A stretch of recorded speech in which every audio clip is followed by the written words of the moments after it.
Apakah kamu makan sup sarang burungku? Tidak ada ratu.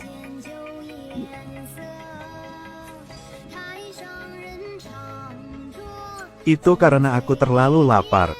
Aku tidak bermaksud demikian. Keluarkan dan potong kepalanya. Jangan ratu, saya masih punya bayi. Bawa semua anaknya ke sini. Aku suka makan katak rebus. Semakin aku suka makan hotpot katak. Ratu Merah memiliki kepala yang aneh dan temperamen yang tidak biasa. Adik perempuannya, Ratu Putih, sangat lembut dan baik hati. Sebenarnya ketika dia masih muda, Ratu Merah jauh lebih manis daripada Ratu Putih. Jadi mengapa hal ini terjadi? Semuanya dimulai dari masa kanak-kanak. Satu hari, Ratu Putih rakus memakan kue buah dengan kikup. Remah-remah di seluruh lantai. Karena takut ibu mengetahuinya. Jadi dia menendang remah-remah di bawah tempat tidur kaknya. Ratu Merah mengetahuinya dan melaporkannya kepada ibunya. Ratu marah dan bertanya apakah Ratu Merah akhirnya makan remah-remah di bawah tempat tidurmu. Teriak Ratu Merah. Meminta adiknya untuk mengatakan yang sebenarnya. Tapi Ratu Putih tetap bersikeras itu bukan karena dia makan. Sang ibu mempercayai suara lemah Ratu Putih. Ia sama sekali tidak mempercayai Ratu Merah. Setelah disalahkan, dia lari kesakitan. Dan tanpa sengaja jatuh dan kepalanya terbentur patung batu. Seluruh patung batu raksasa terguncang. Tetapi karena pembengkakan setelah musim gugur ini, hidupnya berubah total. Sejak itu, dia tidak bisa tumbuh lebih tinggi lagi. Kepala semakin besar dan besar.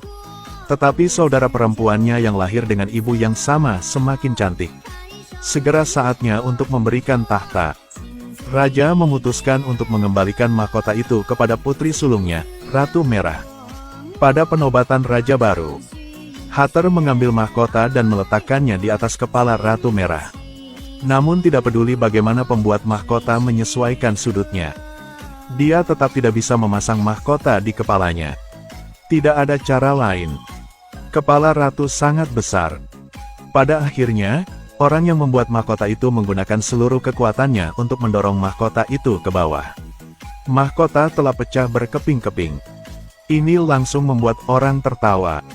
Tidak ada yang peduli dengan perasaannya. Teriak Ratu Merah. Dia akan menjahit mulut semua orang. Memenggal kepala semua orang yang berani menertawakannya. Lihat apakah kalian dapat terus tertawa. Raja berkata dia terlalu kejam. Tidak bisa menjadi ratu. Jadi dia mengumumkan bahwa tahta akan diwariskan kepada adiknya, Ratu Putih. Ratu Merah mengira semua orang tidak menyukainya. Semua orang selalu menyukai Ratu Putih yang lembut dan cantik. Dia berteriak kesakitan, kemarahannya mencapai puncaknya. Kepalanya terus membesar. Karena untuk melampiaskan amarahnya, Ratu Merah membakar istana dengan naganya sendiri. Dan pergi ke tempat lain dan membangun kerajaannya sendiri. Karena itulah kebencian antara kedua saudara perempuan itu muncul. Di papan catur 1000 tahun, Ratu Merah dan Putih harus mengirim masing-masing satu prajurit untuk bertarung demi mereka. Ratu Putih ingin mengalahkan naga Ratu Merah. Dia harus menemukan seorang gadis bernama Alice. Alice sedang dilamar oleh seorang pria sekarang. Melihat keengganannya, jelas bahwa ini adalah perjodohan.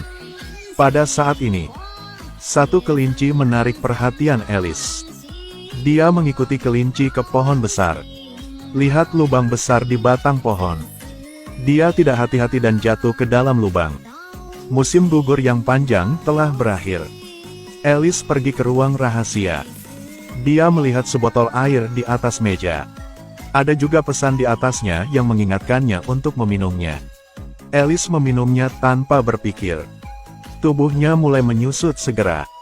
Alice menyusut melalui pintu kecil ke dunia magis. Di sini dia bertemu dengan sekelompok makhluk aneh. Ada kelinci yang memakai rok mawar dengan wajah manusia. Orang memiliki kepala besar dan tidak memiliki leher. Ada banyak binatang yang bisa berbicara. Mereka membawa Alice untuk menemukan cacing hijau. Itulah peramal dari dunia di bawah ini. Dari kitab nubuatan di tangannya, Alice akan mengambil pedang dan membunuh naga Ratu Merah. Alice mengira dia sedang bermimpi. Dia mencubit dirinya sendiri, tetapi masih tidak bisa keluar dari mimpi ini. Pada saat itu, monster berbulu dan tentara menyerbu masuk, menyerang semua orang. Segera Alice terpojok juga. Saat itu seorang gadis tikus pemberani dengan pedang muncul, dan berlari melewati kepala monster berbulu itu. Dia menggunakan pedangnya untuk mengambil salah satu mata monster itu. Alice berhasil melarikan diri. Tapi yang terburuk terjadi. Prajurit bermata satu menemukan gulungan ramalan. Saat dia menemukan rahasianya, dia akan menggunakan pedang ini untuk membunuh naga itu. Ratu Merah mengetahui bahwa naga kesayangannya akan dibunuh oleh Alice. Agar ramalan itu tidak menjadi kenyataan, Ratu Merah memerintahkan ksatria bermata satu untuk memburu dan membunuh Alice. Alice sedang berkeliaran di hutan sekarang. Dia bertemu kelinci parade dan pembuat topi gila. Hatter sekali lagi mengatakan kepadanya tentang membunuh naga itu. Alice masih tidak percaya. Dia tidak bisa membunuh siapapun, apalagi naga. Saat ini, ksatria bermata satu dengan penjaga datang mencarinya. Pembuat topi gila membawa Alice dalam pelarian. Setelah melalui hutan, tidak ada jalan di depan. Dia memasukkan Alice ke dalam topinya dan melemparkannya bersama Alice ke seberang sungai. Tetapi Mad Hatter sendiri ditangkap oleh Knave of Hearts, menjadi tawanan Ratu Merah. Alice menyalahkan dirinya sendiri karena tidak berguna. Dia melepaskan rasa malu batinnya, memberanikan diri untuk menunggangi anjing pemburu. Dia berlari menuju istana Ratu Merah. Berjalan melintasi parit yang penuh dengan tengkorak. Melalui celah batu tembok kota, dia memasuki istana. Ratu Merah sedang bermain golf. Dia menggunakan flamingo sebagai alat, memukul landak ke arah tempat Alice berdiri. Alice ingin menyelamatkan landak, tetapi ditemukan oleh Ratu Merah, dan mengirim kelinci untuk diperiksa. Kelinci putih tahu dia ada di sini untuk menyelamatkan Mad Hatter. Tetapi sekarang Alice bahkan tidak bisa melindungi dirinya sendiri. Bagaimana dia bisa menyelamatkan orang? Jadi kelinci putih memberinya sepotong kue yang bisa lebih besar. Mungkin makan terlalu banyak. Tubuh Alice tumbuh dengan cepat. Ia setinggi tembok. Mungkin karena kepala besar Ratu Merah. Ratu Merah selalu menyukai benda yang terlalu besar dan cacat. Jadi Alice dibawa ke kastil dan diperlakukan sebagai tamu terhormat.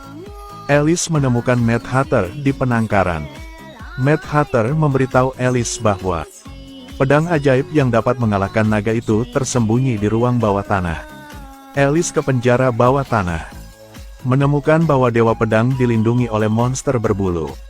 Monster berbulu itu sangat ganas. Alice memutuskan untuk mengabadikannya dengan cinta. Dia mengeluarkan bola mata yang ditemukan tikus putih kecil sebelum dia tiba, untuk mengembalikannya kepada monster malang itu. Sebenarnya monster berbulu pada dasarnya tidak buruk. Melihat kebaikan Alice, dia menjulurkan lidahnya dan menjilat lukanya. Alice setelah mendapatkan Dewa Pedang dikelilingi oleh penjaga. Monster berbulu tidak ada di pihak Ratu Merah sekarang. Monster berbulu yang menderita banyak penindasan menyelamatkan Alice, bawa dia ke kastil Ratu Putih. Alice memberikan pedang ajaib kepada Ratu Putih. Di sisi lain karena Alice mencuri pedang dewa, Ratu Merah marah, memutuskan untuk memenggal kepala Mad Hatter. Kapak itu dijatuhkan. Mad Hatter secara ajaib terbang ke langit. Ternyata kucing mulut besar menggunakan ilusi. Saat Mad Hatter asli muncul, dia mengungkap kemunafikan dan sanjungan orang-orang di sekitar Ratu Merah.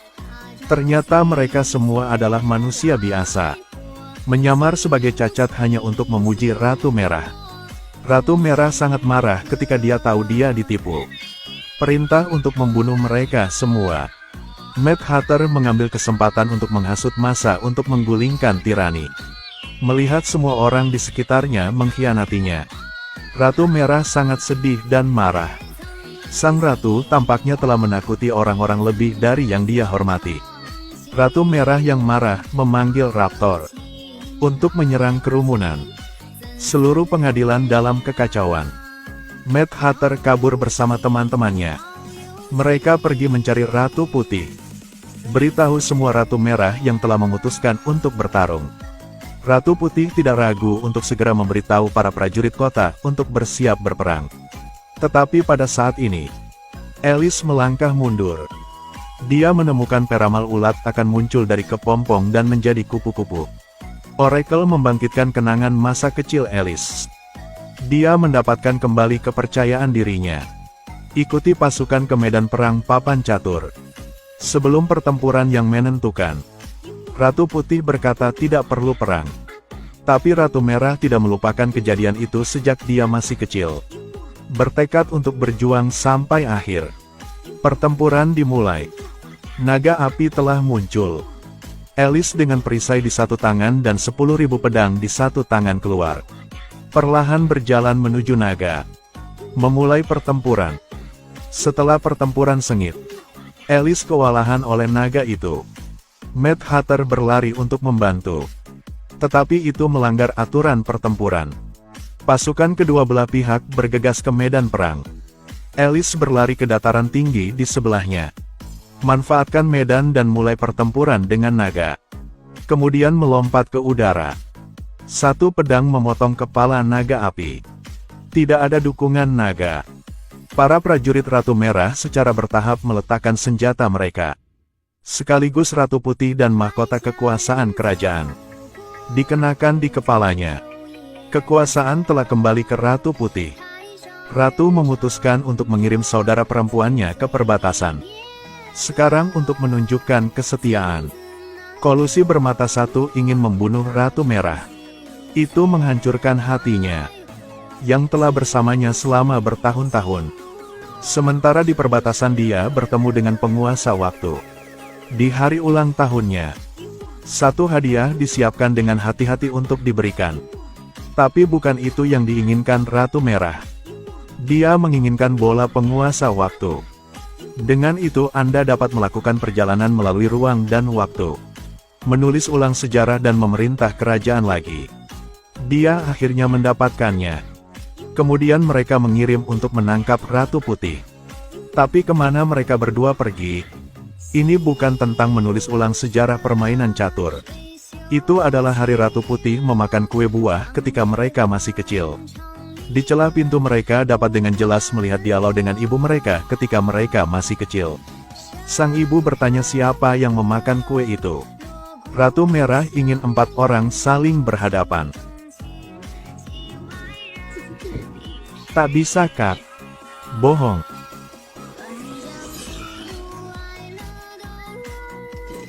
Karena orang-orang dalam dua ruang dan waktu dapat saling bertemu. Bola waktu memiliki kutukannya. Seluruh dunia akan berubah menjadi batu.